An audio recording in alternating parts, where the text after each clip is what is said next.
Once, they were some of the most advanced structures on the planet, at the cutting edge of engineering design and construction. Today, they stand abandoned, contaminated, and sometimes deadly. Soaring across some of the widest rivers and deepest valleys on the planet, bridges have always been at the cutting edge of engineering.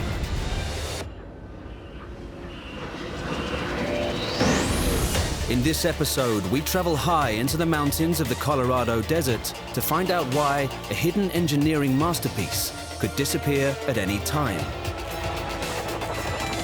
The Goat Canyon Trestle is an amazing engineering feat. It screams kind of the Wild West and, frontier America. An absolutely classic piece of American history left out there in the desert. We ask why a stretch of overgrown concrete in a Czech reservoir is known as Hitler's Bridge. If you could take away the millions of gallons of water beneath it, the whole story becomes clear. Hitler's vision was melding together the disparate parts of the empire he's creating, but also its military use and the speed with which troops can actually move down this road back and forth to whichever part of the Reich is threatened. We find out how the highest bridge in the world collapsed in less than 1 minute. The bridge effectively got picked up and started to be moved around by the wind. Looking at the ruins of a bridge like this really makes you appreciate just how strong and ductile steel really is.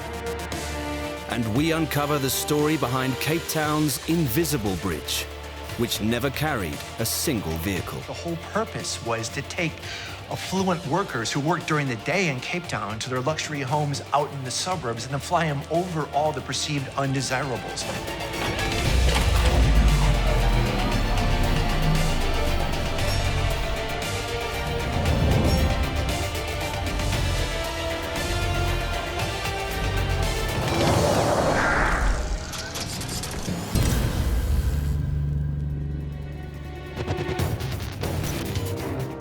High in the barren mountains of Southern California, close to the Mexican border, stands Goat Canyon Trestle Bridge.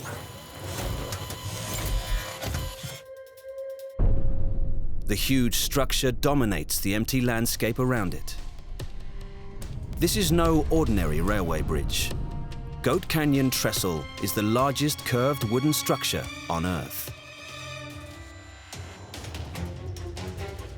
Before dawn, a team from the Southwest Railway Museum sets out to inspect this record-holding structure. Ahead of them is a grueling 17-mile journey along a line which is closed to all other traffic.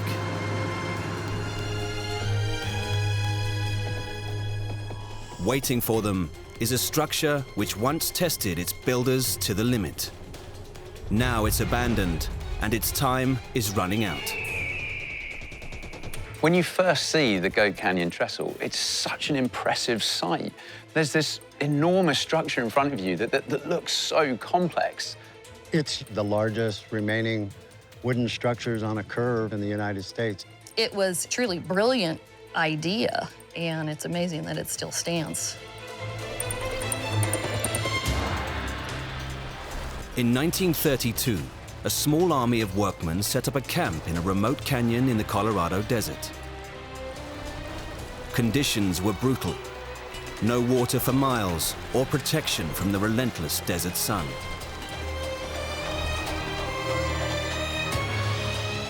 Their job was to repair a vital rail line connecting San Diego to the rest of the USA. A collapsed tunnel had to be replaced with a giant trestle bridge, and the clock was ticking. Diana Hyatt, president of the Pacific Southwest Railway Museum, is an expert on the line and the man who created it. This all started with one man, John D. Spreckles. He felt that it was important for San Diego to have a transcontinental link to the eastern part of the United States. Northern California had their transcontinental link, and he believed that he could promote San Diego and its beautiful natural harbor for business and growing the city itself. a millionaire businessman from San Diego, John D. Spreckles. His whole ethos was that if you want people to live somewhere, you have to give them a form of transportation. It has to be comfortable, and most important of all, it has to be cheap. When John Spreckles began work on the San Diego and Arizona Railway in 1907, the challenges were so great that it became known as the Impossible Railroad.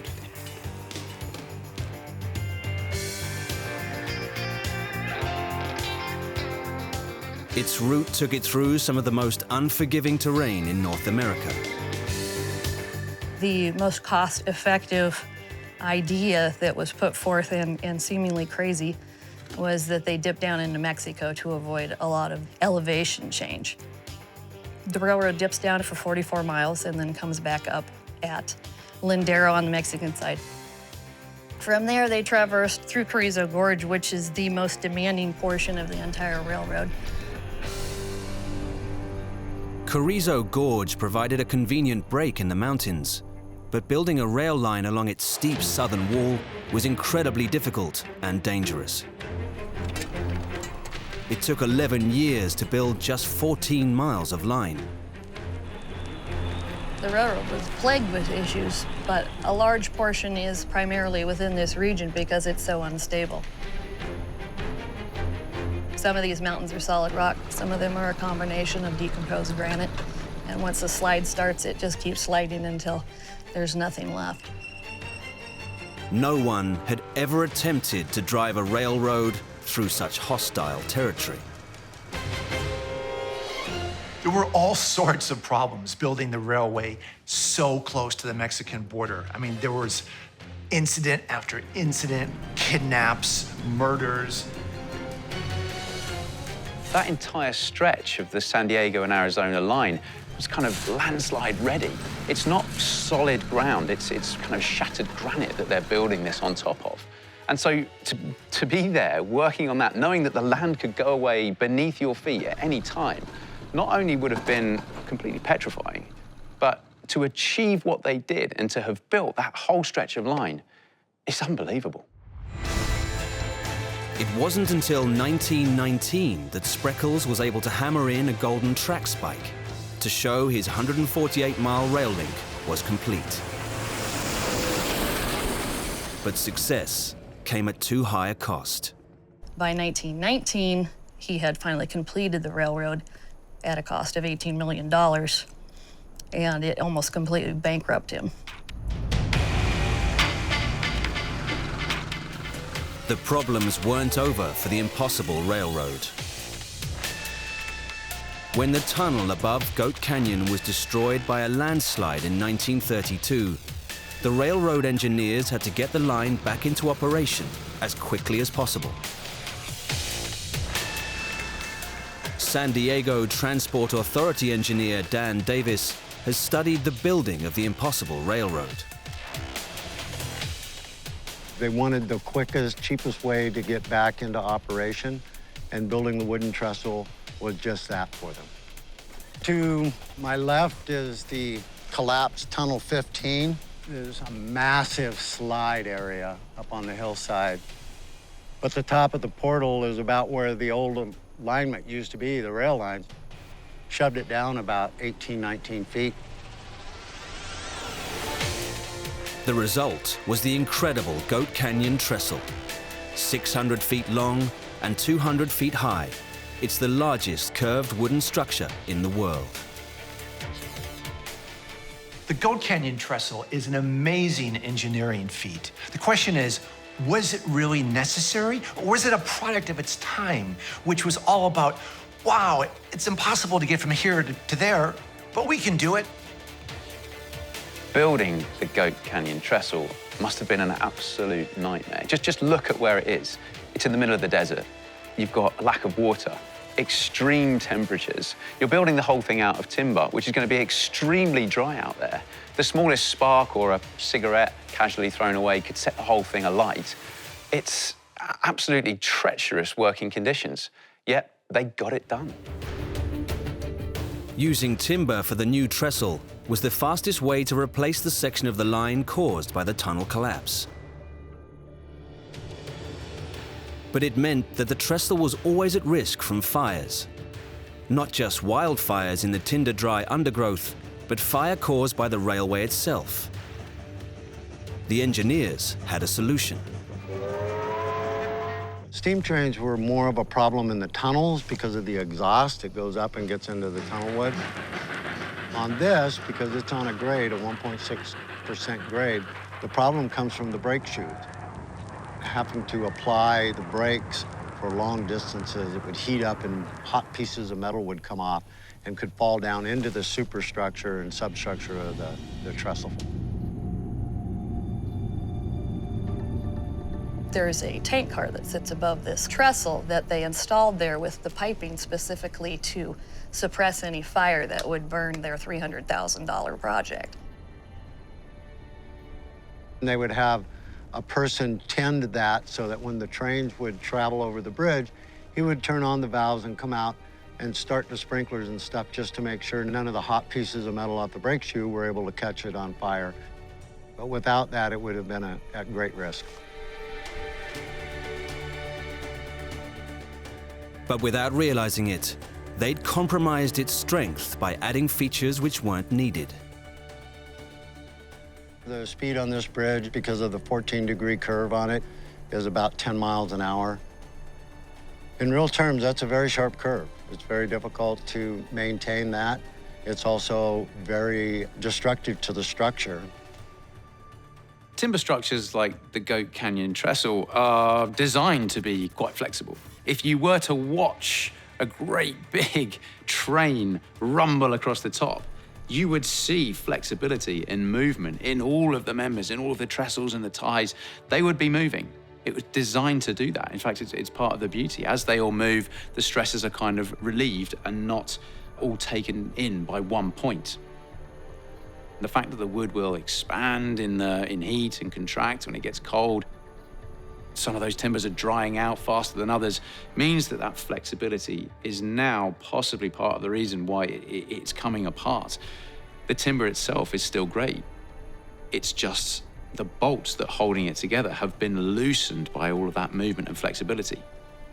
And if no one's going along to tighten them up anymore, you're going to get a structure that's no longer sound.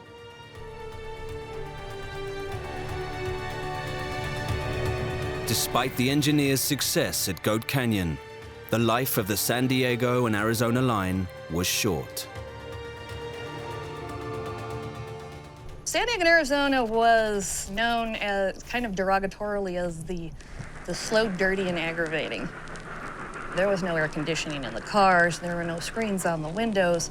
They were running steam locomotives. They would go through these tunnels and they would be choked out by the steam and the fumes, and they'd have to close the windows and it'd be 100 degrees. So I don't think it was a very good ride.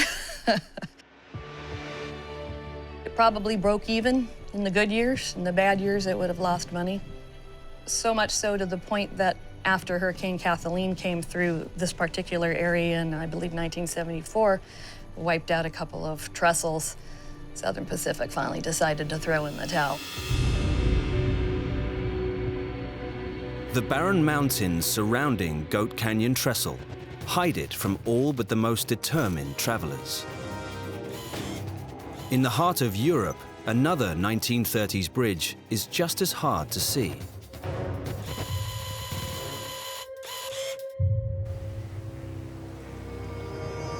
Almost completely submerged in a reservoir in the Czech Republic is one of the most advanced bridge designs of the period. This is Borovsko Bridge, or to local people, Hitler's Bridge. The bridge, of course, was known as Hitler's Bridge. It was to form a vital part of what was going to be the Central European Highway. And this is really his vision, not just of melding together the disparate parts of the empire he's creating, but also its military use and the speed with which troops can actually move down this road to whichever part of the Reich is threatened. If you could take away the millions of gallons of water beneath it, the whole structure becomes clear. But as it is now, you can't see any of that. It's a hidden gem. Civic engineer Petra Billy has dedicated himself to uncovering its story. In the time when it was built, Czechoslovakia was one of very few countries in the world that planned to build highways that wide. The width of the bridge is 22 meters. It's divided in 2 bridges. On each bridge, there should be 2 lanes for the traffic. Czechoslovakia's advanced highway construction program came to a sudden halt in 1938. In that year, Adolf Hitler took advantage of the weakness of Britain and France and sent his troops to occupy the country. Hitler's targeting of Czechoslovakia is to do with its very large proportion of ethnic Germans. This was all part of his attempt to reclaim Germans into a greater Reich. But there were other factors, of course, because it just so happens a lot of Czech industry, and in particular, its very effective arms industry. And Hitler knew perfectly well that to get his hands on that sort of equipment was going to make a big difference to the war effort that he felt was coming. Hitler's engineers had already started work on a vast new road system to unite every corner of the Reich, the Autobahns. The highways are so arranged that they are devoid of crossroads or other traffic obstructions, and foreign experts term them the safest roads in the world.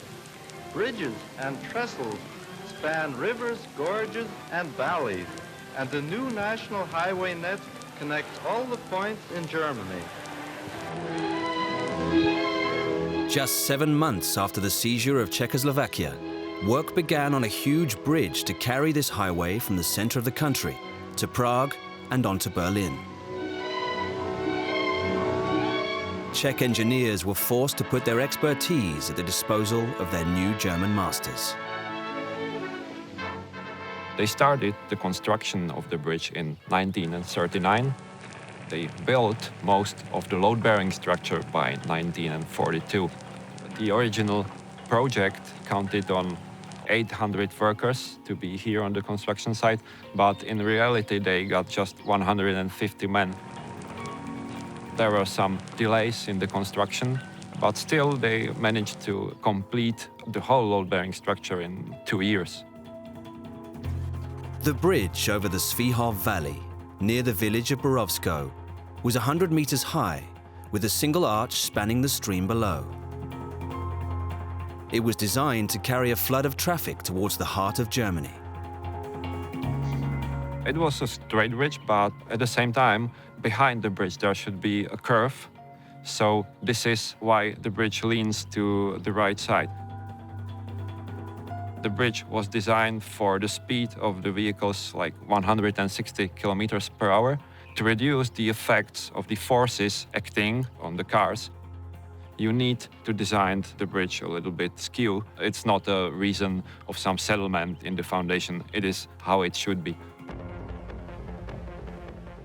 There was undoubtedly more to Hitler's Autobahn than just getting from A to B. It was all about national pride. It was all about, wow, look at this audacious Autobahn that we're gonna take the vehicles that are gonna communicate with the Reich and make us leaders of the entire known world. It was all about dominating. That's what Hitler's Autobahns were. Germany demanded that the new motorway and its bridges were finished by 1943. Despite shortages of labor, equipment, and even cement, the engineers at Borovsko used the latest techniques for their bridge. If you do strip away all the surroundings and you can see the structure of the bridge, it's a reinforced concrete arch bridge, which is a very common type of bridge. But yet this was being built in the 1930s. Especially reinforced concrete was not a common used material for that kind of structure at this time. So it just goes to show, again, how forward-thinking and how advanced Czechoslovakia was in their infrastructure technology.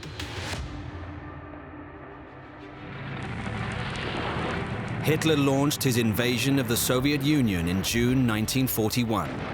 and all public works were cancelled in Czechoslovakia, except for the Borovsko Bridge. The thousands of tons of concrete needed for road and bridge construction were diverted to creating vast defensive systems. Half-starved, forced laborers might be able to build Hitler's bunkers, but it took real engineers to finish Borovsko Bridge, so the work continued. In that time, they had no computers, so everything what we see was calculated just by using paper and pencil. Here, we're using a new material in a way that has real structural integrity in an arch bridge, making intricate shapes, intricate forms. That was groundbreaking. That was pushing technology to the boundaries at the time. But in May 1942, the hated Nazi overlord of much of occupied Czechoslovakia, Reinhard Heydrich, was assassinated by Czech agents. The assassination of Reinhard Heydrich, a member of Hitler's inner circle, sent a shockwave into the Reich that they were not invincible. In fact, they were vulnerable. They think about 1,300 Czechs lost their lives as a direct result of Heydrich's assassination. Once the war was over, it seemed Czechoslovakia was free at last. For independent democratic Czechoslovakia in the spring of 1945, the end of the European war meant a return to peace and to the freedom it had not known since 1938. Sadly, this new freedom didn't last long. A communist government soon took over, and like the rest of Eastern Europe, the country fell under the influence of the Soviet Union. Borovsko Bridge could have been finished at last, but the new regime in Czechoslovakia had no interest in a road system leading west, and once again it was abandoned. Then in the 1960s, the valley below the bridge was flooded to create a new reservoir for the city of Prague. The bridge that could have been the missing link in the chain to bind Czechoslovakia to Hitler's Reich disappeared below the rising water.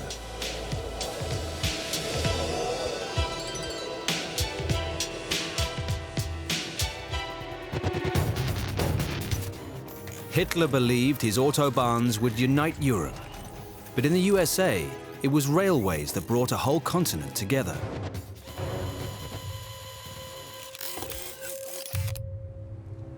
In Pennsylvania's Kinzua Gorge, one of the greatest railway bridges ever constructed seemed to be a triumph for American engineering.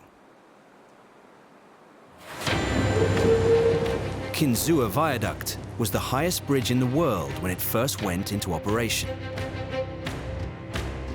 But a century later, a devastating tornado exposed a fatal flaw in its mighty steel columns. Looking at the ruins of a bridge like this really makes you appreciate just how strong and ductile steel really is. When steel became available on a large scale and it became cheap to produce, that was the new shiny material that everyone wanted to build their structures out of. And in the case of the Kinzua Bridge, they even went so far as to replace what was made of wrought iron with the steel. The Kinzua Bridge became known as the eighth wonder of the world. Keep in mind, this is sort of the American Industrial Revolution. And this thing was so audacious. For a couple of years, it was the highest bridge in the world and one of the most incredible engineering feats. Northern Pennsylvania seemed an unlikely place for the eighth wonder of the world. But that's how Kinzua Viaduct was described when it opened in 1882. Built to carry coal trains heading to the Great Lakes, for 2 years it was the highest bridge in the world. But was the 300 feet high, 2,000 feet long structure up to its job? So around the time that the Kinzua Bridge was built, 1880s, wrought iron was the go-to material for these kinds of structures. It was strong, it was much lighter than building bridges out of stone or brick, and it was much more versatile. Wrought iron was very typically used at the time, and looking back at the photographs of what the bridge looked like then, it does look incredibly fragile and quite skinny and slender, but it worked. The speed at which we can run our trains depends only partly on the power of the locomotive. It depends even more on the weight of the rail and the curves and gradients of the track. We always try for a straight and level line. Where a cut would be too deep, we drive a tunnel through. Where a fill would be too great, we build a trestle or viaduct to carry our trains on stilts. The wrought iron supporting columns of the viaduct were a radical new hollow design to provide strength without weight.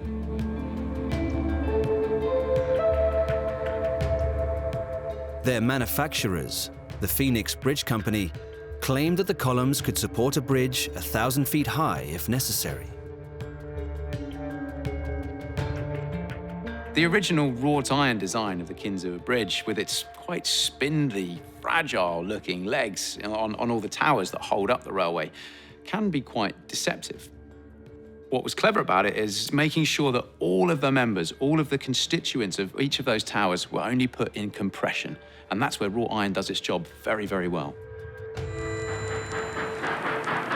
It was soon found that trains going over the viaduct caused such vibrations through the narrow columns that their speed had to be limited to just 5 miles an hour. But was there any way to strengthen the entire structure? It was mainly coal that was being taken across the top. And as the Industrial Revolution was happening across the States, business, commerce dictated that more coal needed to be transported around. And so the loads that were being taken by the bridge got bigger, got heavier, got much more stressful for the wrought iron underneath. So it was at that point the decision was taken to replace what was made out of wrought iron with steel. Iron with different amounts of carbon in it can have wildly different properties. So you get cast iron, for example, which is very, very brittle. So I compared that to biscuits, which, you can just kind of snap. And wrought iron, on the other hand, are a bit like the really soft chocolate chip cookies that, you pull and they're very kind of crumbly and soft. And then steel is somewhere in between those two properties. Wrought iron and steel both come from the same beginnings. Iron ore. The difference is the process in how they're made. And wrought iron is much more primitive. If you were to look at the surface of wrought iron under a microscope, you'd see it's quite granular. It's got imperfections in there.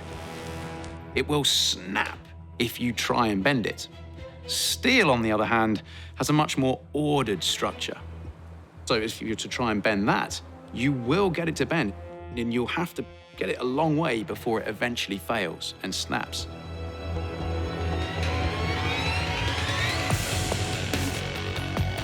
In 1900, the old iron columns were torn down and a new steel structure put up in its place. When another bridge built by the Phoenix Company collapsed in Canada in 1907, killing 75 workers, it seemed that the decision had been the right one. But in the rush to replace the iron beams at Kinzua, a crucial mistake had been made.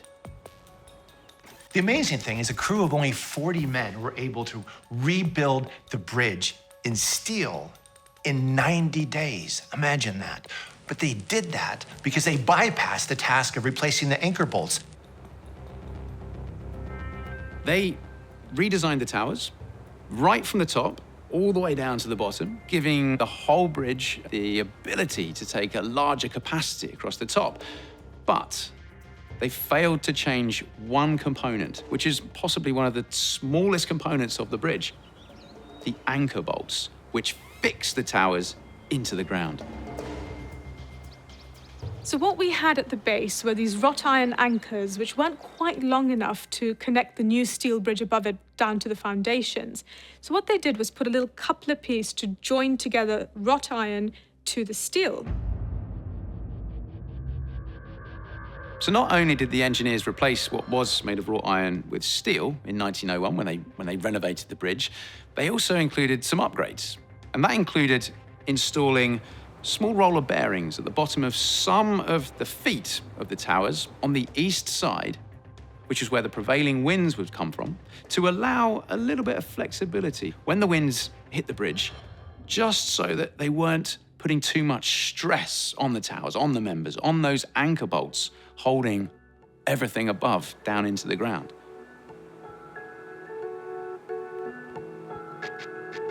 For the next 50 years, Kinzua remained in operation until local coal supplies finally ran out. Sold for scrap in 1959, the historic structure was saved when the Commonwealth of Pennsylvania turned it into a tourist attraction. In the 1960s, it was really unusual to take a decrepit old railway and turn it into a tourist attraction. Nobody had done that. In 2003, the viaduct was closed for restoration. On July 21st, work was suspended as a storm approached. But this was no ordinary storm. At 3:15 p.m., a full-blown tornado slammed into the eastern face of Kinzua Bridge. 94-mile-an-hour winds tore at the steel support columns on their stone bases.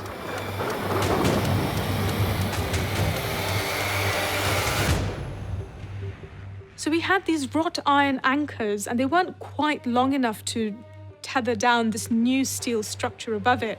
Then, when the wind came in and pulled this bridge upwards, this coupler split. It just wasn't strong enough to do the job. Once those wrought iron anchor bolts had just been overstressed and had sheared, snapped off, the bridge then is no longer attached to the ground. The bridge effectively got picked up and started to be moved around by the wind, which is an incredible image to think of this man-made structure becoming alive almost in the wind.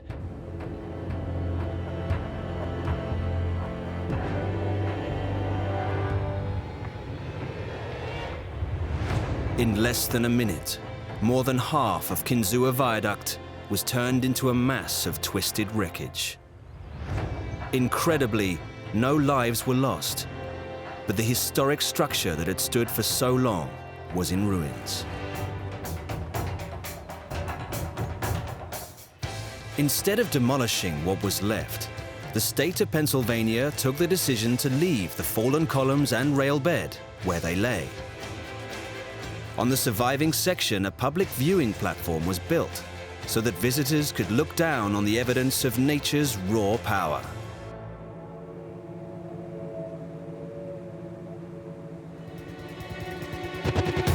It took a tornado to tear a gap in the Kinzua Viaduct, but in Cape Town, South Africa, the missing section in another bridge was due to a storm of a very different kind.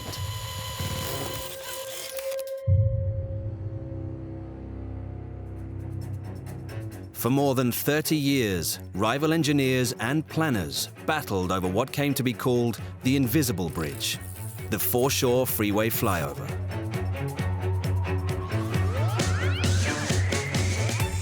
By the early 20th century, Cape Town was one of the most important ports and cities in South Africa. But this led to decades of conflict over the foreshore freeway. Demonstrations against the South African government's strict apartheid policies flare into shocking violence.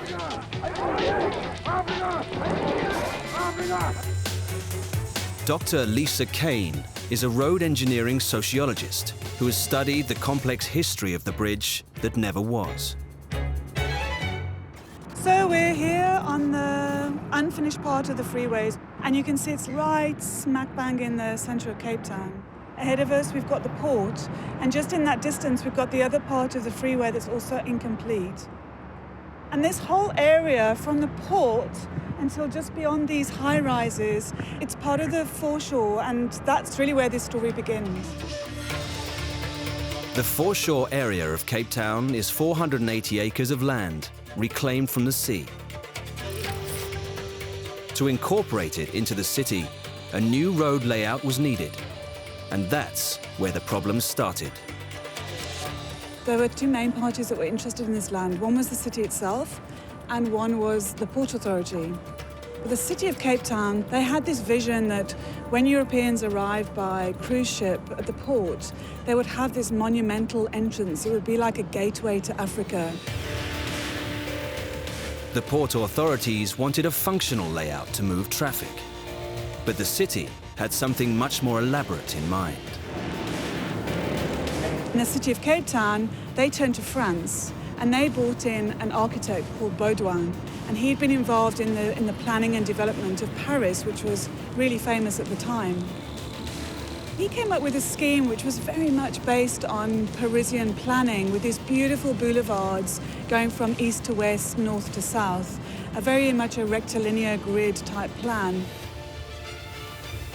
The port authorities preferred function over form and rejected the French-inspired plan. The outbreak of World War II caused the whole matter to be shelved. When it was over, the two sides were expecting to finally settle the matter. But now a third vision of Cape Town's future came into play. Throughout history, there are bucket loads of examples in civil engineering where the final outcome is a compromise between maybe function and form. And often what you end up with is something pretty boring or enormously elaborate. But there are so many stakeholders in these kind of projects that it's never one person's decision at the end of the day. At long last, it seemed that a decision had finally been reached, and work on the Foreshore Freeway could finally go ahead. The reason why the freeway was styled the way it was not obvious to most. It was styled as this huge sort of freeway, Autobahn in Cape Town, because that is what the lobbyists, the US car manufacturers wanted, not only in Cape Town, but all around the world. Big motorways that will be filled with big Buicks, big Chevys, big American cars. Over 20 years of wrangling, the plan, which more or less looks like what we have today, was developed in 1963. Finally, in the late 1960s, some of the construction actually began. After a 20-year wait, Cape Town would finally have a modern traffic system. But everyone had forgotten one thing: public opinion. From a commercial perspective, you can totally understand the Port of Cape Town needing this great big piece of infrastructure to get goods and people in and out as efficiently and as fast as possible. But from a local resident's perspective, you can totally understand resistance to it. Just living in the shadow of this great big freeway the whole time, it's bound to have an effect on that local community. And I can definitely understand there being significant resistance, as anyone would.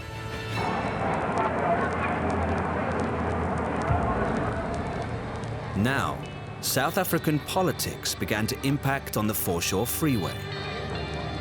Apartheid laws enforcing racial segregation led to the clearance of an ethnically diverse area called District 6 in Cape Town. In South Africa, native protests flared against apartheid and task book law. 100 died when police fired on demonstrators at Sharpeville.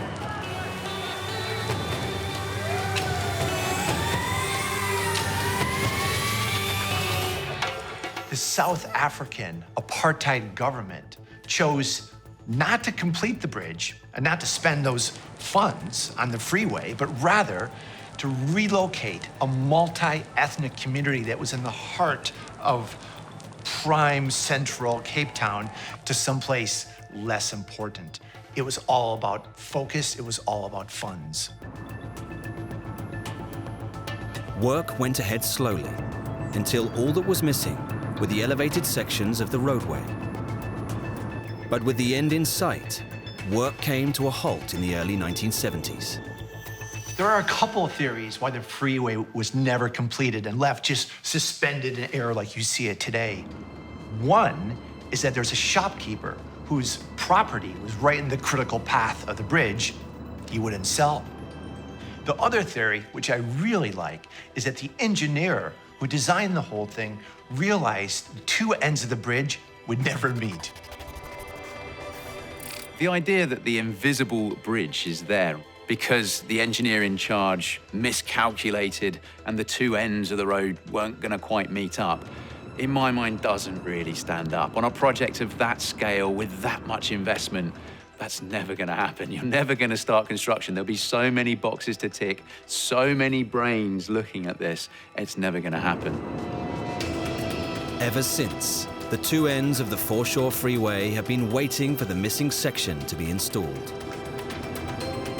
Cape Town's inventive citizens have found a variety of uses for the concrete white elephant. The aborted freeway has been used for many artistic endeavors since it was abandoned. Movie sets, supermodel shoots, that kind of thing. But perhaps the most innovative is it was used as the set for the 2010 Football World Cup. Never has early morning gridlock looked more like a fiesta than for the face-off between Mexico and South Africa. These giant horns that you hear in the stadium, they had a huge one mounted right there, but it was so loud. People were claiming they had heart attacks and there were traffic accidents, so the whole thing had to be abandoned. The city authorities have tried again and again to come up with a solution to the foreshore freeway problem. Although people think of it as an eyesore, for me, having researched the history, it really talks about the struggles of Cape Town and of South Africa. You can knock it down, but that's costly and dangerous. Or you might follow suit with what they did in New York with the New York High Line. There you have gardens and cafes, and it's a real tourist site. So that's probably the best idea. The engineers who created the Goat Canyon, Borovsko, Kinzua, and foreshore freeway bridges had to overcome immense obstacles. It's a testimony to their skill that they can still stand today. Borovsko Bridge was never finished, but even though there is no chance of it being put into use, after many years of neglect, historians and engineers like Petra Billy have started to recognize the bridge's significance to engineering and history. Hitler's abandoned bridge is a poetic, symbolic testament to the technology of the Nazis. You have this living, breathing example of Nazi architecture, in fact, Nazi ambition. It needs to remain as a reminder and as an example of what misguided people are capable of getting up to. Despite its destruction by the tornado, Kinzua Viaduct has never been forgotten. Every year, thousands of tourists visit the site and walk out to its 300 feet high, glass-floored observation platform.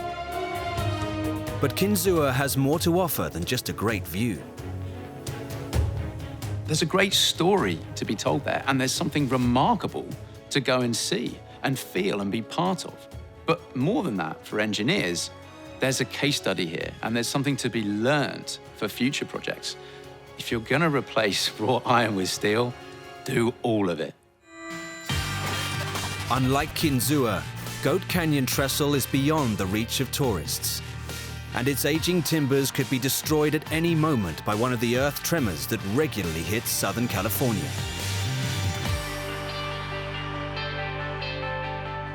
Traffic may no longer be crossing all these abandoned bridges, but their incredible structures are still able to transport our imaginations into different times and different worlds.